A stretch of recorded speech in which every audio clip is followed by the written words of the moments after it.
It's Lionel Messi. And here he is again. Here he is again. That's astonishing. It's absolutely world class.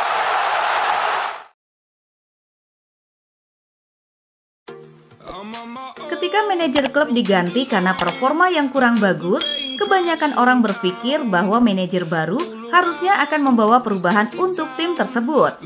Tetapi kenyataannya di lapangan tidak semudah membalikan telapak tangan. Meski dihuni oleh pemain yang sama, belum tentu klub akan berprestasi ketika ditangani oleh manajer baru. Hal ini telah terjadi pada klub-klub besar maupun kecil di seluruh liga, terutama di Eropa. Hari ini kita akan membahas 7 pelatih yang memulai peran baru mereka bukan dengan prestasi, melainkan dengan bencana untuk tim barunya.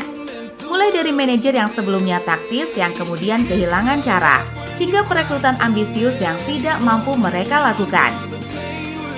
Kita mulai dengan Ruben Amorim di Manchester United. Ini seharusnya menjadi momen untuknya. Ahli taktik berusia 39 tahun yang telah menggemparkan sepak bola Portugis, akhirnya melangkah ke salah satu panggung terbesar di dunia sepak bola. Tetapi sejak ia tiba, rasanya seperti Amorim kehilangan akal. Dalam 7 pertandingan dalam masa jabatannya di Liga Premier, ia telah mengukir rekor yang tidak diinginkan oleh semua orang. 4 kali kekalahan di awal debutnya membuat Amorim menjadi manajer United terburuk sepanjang sejarah. Kekalahan 2-0 baru-baru ini dari Newcastle di Old Trafford membuat Amorim menjebloskan Manchester United ke degradasi. Hal yang tidak pernah diharapkan oleh penggemar Manchester United seumur hidup mereka. Amorim memutuskan untuk bergabung di pertengahan musim, sebuah langkah yang dilaporkan disesali oleh Amorim sendiri. Dengan skuad yang rendah kepercayaan diri setelah ditinggal Ten Hag tanpa hasil yang memuaskan, reputasinya sebagai salah satu pemikir paling cemerlang di Eropa berada pada resiko serius untuk runtuh. Beralih ke Jerman dan meninjau kembali Thomas Tuchel di Bayern Munich. Ketika ia menggantikan Julian Nagelsmann pada Maret 2023, klub Bavaria itu masih memimpin Bundesliga, bertahan di Liga Champions dan mengincar kejayaan domestik. Itu seharusnya menjadi transisi yang mulus bagi seorang pria yang telah berkembang pesat di panggung terbesar Eropa. Sebaliknya, itu menjadi perjalanan roller coaster yang hampir menggagalkan musim mereka. Tentu masa jabatan pelatih Jerman itu dimulai dengan cukup baik dengan kemenangan atas Borussia Dortmund. Tetapi hal itu tidak berjalan lama. Dimulai dengan Bayern disingkirkan oleh Freiburg, tim yang diharapkan akan mereka singkirkan. Dan di Liga Champions, Tuchel menghadapi tim Manchester City. Kekalahan agregat 4-1 memperlihatkan kurangnya kekompakan Bayern di bawah manajer baru mereka. Bahkan di dalam negeri, mereka baru mengamankan gelar Bundesliga pada hari terakhir, berkat kekalahan telak Dortmund dan kepahlawanan Jamal Musiala di akhir musim.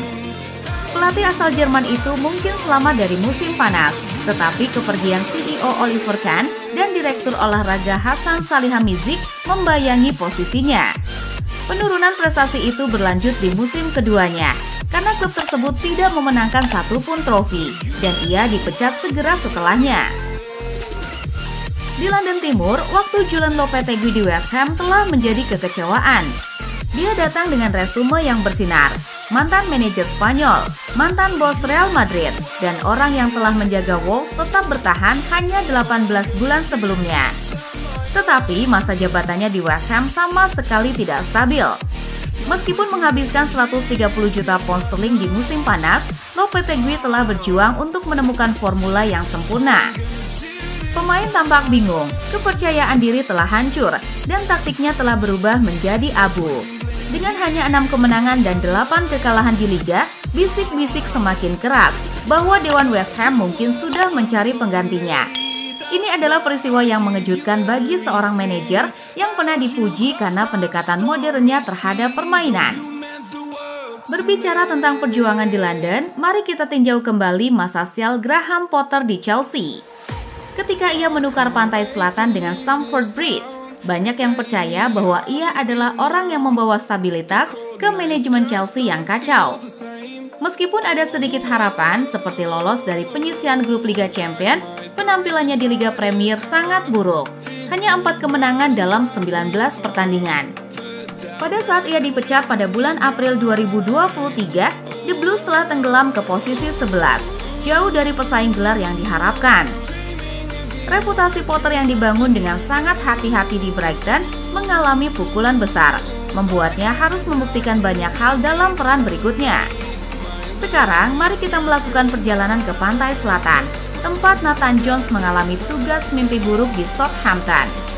Ditugaskan untuk menyelamatkan kapal yang tenggelam, ia malah mengebor lubang di lambung kapal. Mengambil alih dari Ralph Hasenhüttl yang telah berada di sana selama 4 tahun, Jones seharusnya menggembleng skuad, tetapi masa jabatannya hanya bertahan 3 bulan. Serangkaian hasil buruk ditambah dengan taktik yang dipertanyakan dan ketidakmampuan untuk menginspirasi para pemainnya, membuat waktu jabatannya di St. Mary's berakhir lebih cepat dari seharusnya. Pada saat ia dipecat, Southampton tidak juga menunjukkan peningkatan, hanya memperoleh 3 poin lebih banyak dan memperkuat tempat Jones dalam catatan kegagalan manajerial. Kemudian kami menuju ke Spanyol, berikutnya untuk eksperimen Valencia yang bernasib buruk. Gary Neville, legenda Manchester United dan salah satu pakar sepak bola paling tajam di Inggris, mendapati dirinya sangat tidak berdaya di La Liga.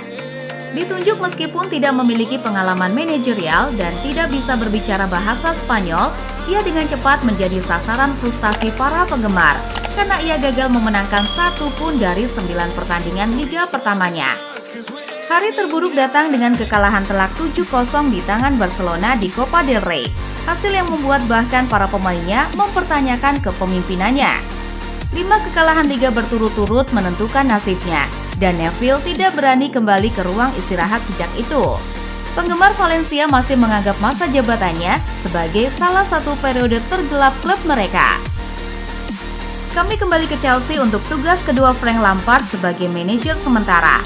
Apa yang disebut sebagai peran tanpa tekanan dengan cepat berubah menjadi bencana.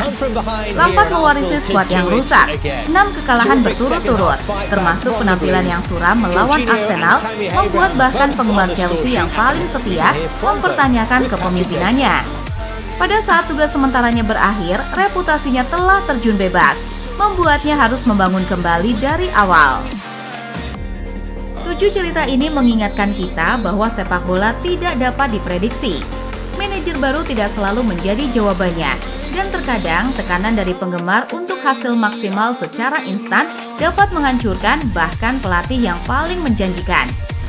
Terima kasih telah menonton, dan jangan lupa untuk meninggalkan suka pada video kami jika kalian menyukainya.